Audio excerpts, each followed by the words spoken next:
Handa si Pangulong Ferdinand R. Marcos Jr. na makipagkasundo na muli sa kampo ni Vice President Sara Duterte. Ito'y para masiguro ang katatagan ng bansa, mabilis na maisulong at maging epektibo ang mga programa para sa mga Pilipino.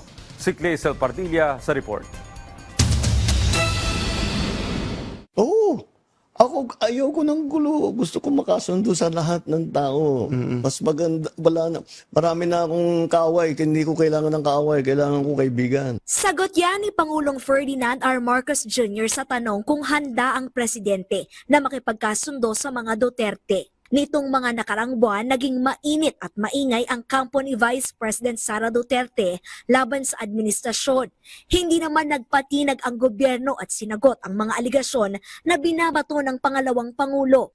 Pero si Pangulong Marcos handaan niyang makipagkasundo para masiguro ang katatagan ng bansa at makapaghatid ng mabilis at epektibong mga programa. Hanggat maaari, ako, ang habol ko ay yung stability, peaceful, para magawa namin yung trabaho namin.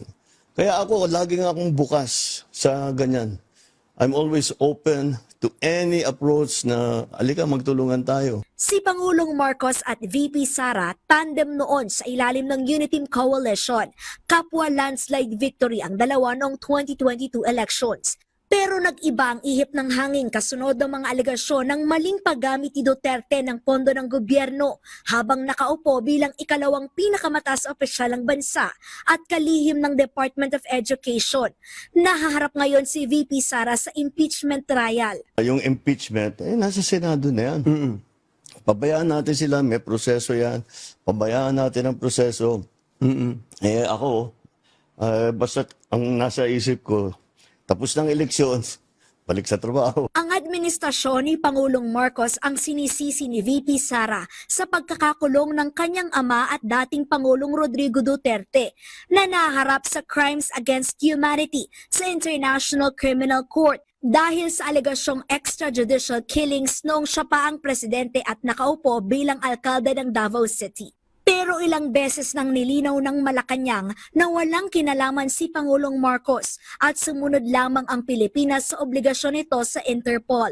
Ayon kay Palace Press Officer Claire Castro, malinaw ang pahayag ng presidente. Sinaktan man o may pagkakamaling nagawa sa presidente, magkakaiba man ng pananaw o political policy ng isang tao, handa ang Pangulo na magpatawad bilang ama ng bansa. Naniniwalang palasyo na mabibigyan daan ang pagkakasundo kung bukas din ang kabilang kampo.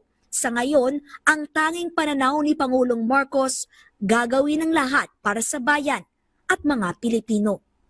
Clazel Pardilla para sa Pambansang TV sa Bagong Pilipinas.